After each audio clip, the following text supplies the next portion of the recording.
Pada pertemuan sebelumnya kita sudah mengetahui bahwa pengikut para nabi dan rasul itu disesatkan oleh ustadz-ustadznya atau ulama-ulamanya, namanya ahlul kitab. Wafat Nabi Musa, ulama-ulama umat Nabi Musa itu menyesatkan kaumnya sehingga datang Nabi Isa alaihissalam, dipengaruhinya umat tadi supaya tidak beriman kepada Nabi Isa.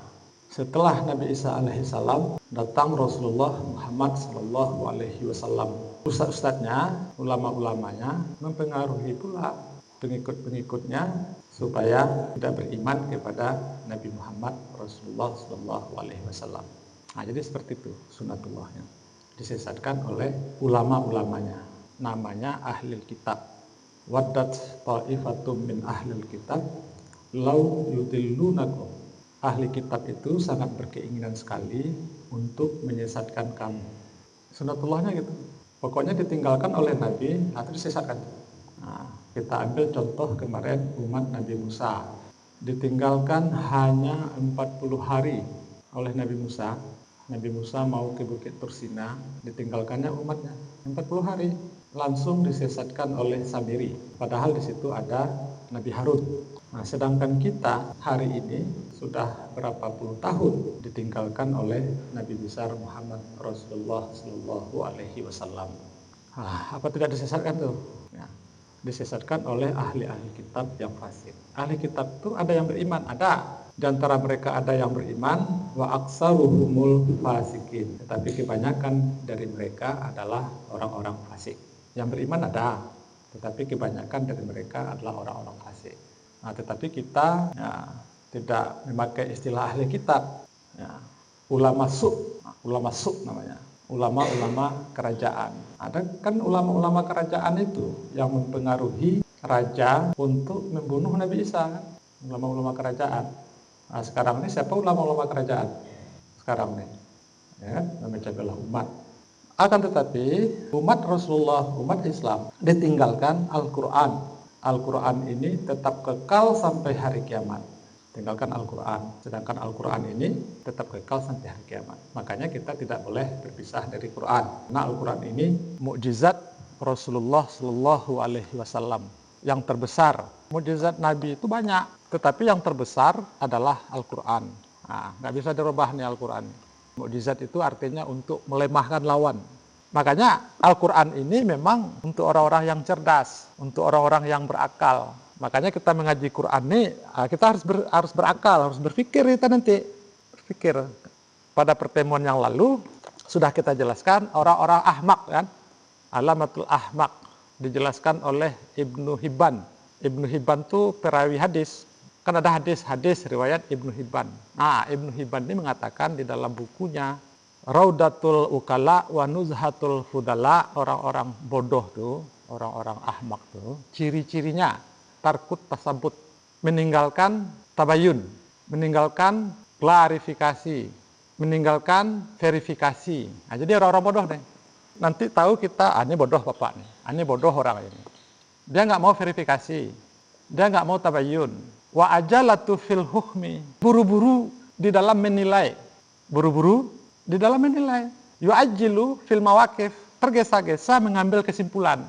Orang bodoh, tergesa-gesa mengambil kesimpulan qabla istikmali surah, sebelum dia mendapat gambaran yang lengkap. Orang bodoh kan? Ada orang bodoh seperti itu di kampung nih. Tarkut tasabut, tidak mau verifikasi, buru-buru menilai, tergesa-gesa mengambil kesimpulan sebelum dia mendapat gambaran lengkap. Orang bodoh yang kedua, al-waqi'atu fil akhyar, suka mempergunjingkan orang-orang yang baik-baik, suka memfitnah, mempergunjingkan, menghibahlah, menjelek-jelekkan. Al-waqi'ah itu menjelek-jelekkan orang-orang soleh, itu dijelek-jelekkan. Watta'anu fi solihin, dan menikam kehormatan orang-orang soleh. Menikam kehormatan orang-orang soleh. Suka memfitnah, suka mempergunjingkan, atau bodoh tuh, ahmak. Yaktabuhu hasadan au jahlan, mempergunjingkan itu karena dengki atau karena bodoh. Ini harus kita ketahui nih, untuk belajar Quran ini harus kita ketahui. Karena ini jadi musuh. Karena ini jadi musuh Islam. jadi musuh dakwah. Orang-orang seperti ini musuh Islam, musuh dakwah. Gitu. Makanya yang memusuhi Islam itu orang kafir. Bukan orang kafir. Kalau orang kafir lakum dinukum waliyadin. Yang benci ke dakwah Rasulullah itu adalah orang-orang musyrik.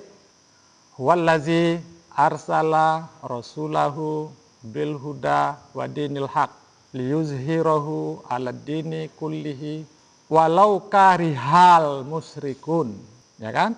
Dialah yang telah mengutus Rasul dengan membawa petunjuk dan din yang hak untuk dizuhirkannya atas seluruh din yang ada, walau karihal musyrikun. Walaupun orang-orang musyrik membencinya.